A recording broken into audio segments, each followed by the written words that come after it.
আজি মই আপোনালোকলৈ লৈ আহিছো এই বৰ্গৰটো আপোনালোকক মই কেনেকৈ বনাইছো সকলোখিনি দেখুৱাম। বৰ্গৰটো বনাওঁতে বেছি কষ্ট নহয়, মই একদম সহজ উপায়েৰে আপোনালোকক বনাই দেখুৱাইছো। আৰু মই এই ৰেচিপিটো যেনেকৈ বনাইছো আপোনালোকে ঠিক তেনেকৈ বনাব পাৰিব, কিন্তু মোৰ এই ৰেচিপিটো আপোনালোকে সম্পূৰ্ণ চাব, তেহে গম পাব মই কেনেকৈ বনাইছো। আহক মই ৰেচিপিটো এতিয়া আৰম্ভ কৰোঁ। বৰ্গৰৰ চব্জিখিনি বনাবৰ কাৰণে মই এনেকৈ গেছত কেৰাহী বহাই দিছোঁ। কেৰাহী মোৰ গৰম হৈ গৈছে। মই এতিয়া ইয়াত অকণমান তেল দিম। মই ইয়াত মিঠাতেল ব্যৱহাৰ কৰিম, আপোনালোকে ৰিফাইন তেলো ব্যৱহাৰ কৰিব পাৰিব। তেল মোৰ গৰম হৈ গৈছে। মই এতিয়া ইয়াত প্ৰথমে নহৰু এনেকৈ সৰু সৰুকৈ কাটি লৈছোঁ। মই এতিয়া এইখিনি ইয়াত দি দিম।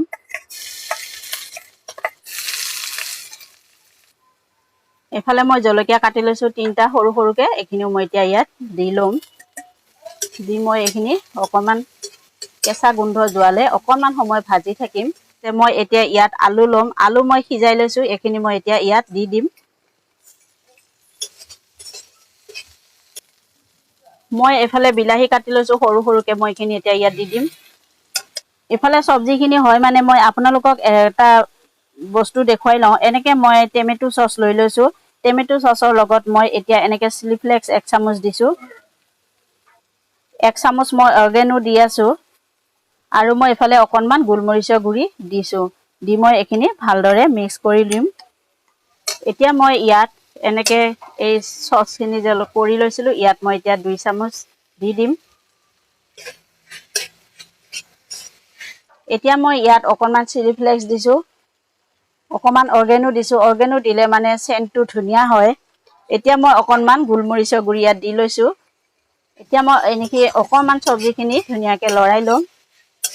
বৰ্গৰটো মই যিহেতু পনীৰ দি বনাম, মই এইফালে পনীৰ লৈ লৈছোঁ 100 গ্ৰাম। এইফালে মই ইয়াত এতিয়া অৰ্গেনো দিছোঁ অকণমান, চিলি ফ্লেক্স দিছোঁ অকণমান হালধি পাউডাৰ দিছোঁ মই ইয়াত কালাৰৰ কাৰণে। অকণমান নহৰু পেষ্ট কৰি লৈছিলোঁ, এইখিনি মই এতিয়া দি দিম ইয়াত। আৰু আধা চামুচ মই ইয়াত নিমখ দি আছোঁ। আৰু 1 চামুচ মই ইয়াত তেল দি লৈছোঁ। দি মই এইখিনি এতিয়া ভালদৰে মিলাই ল'ম। এতিয়া মই এই পনীৰখিনি এই চব্জিত এতিয়া দি দিম।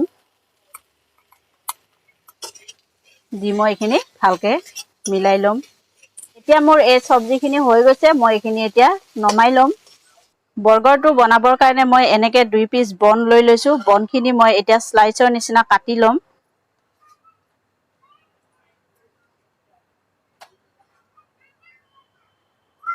এতিয়া মই এনেকৈ কাটি ল'লোঁ আৰু ইয়াত মই এতিয়া মেয়নিজ দিম। আৰু এটাত মই এনেকৈ আগত বনাই লৈছিলোঁ যে টমেটো দি, এইখিনি মই এটা বনাই দেখুৱাম।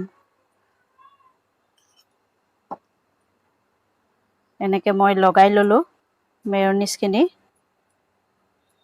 ইয়াত এতিয়া চব্জি দিম।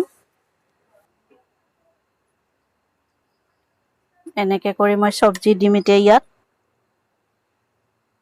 এতিয়া মই ইয়াৰ ওপৰত শ্লাইচৰ চীজ দি আছোঁ।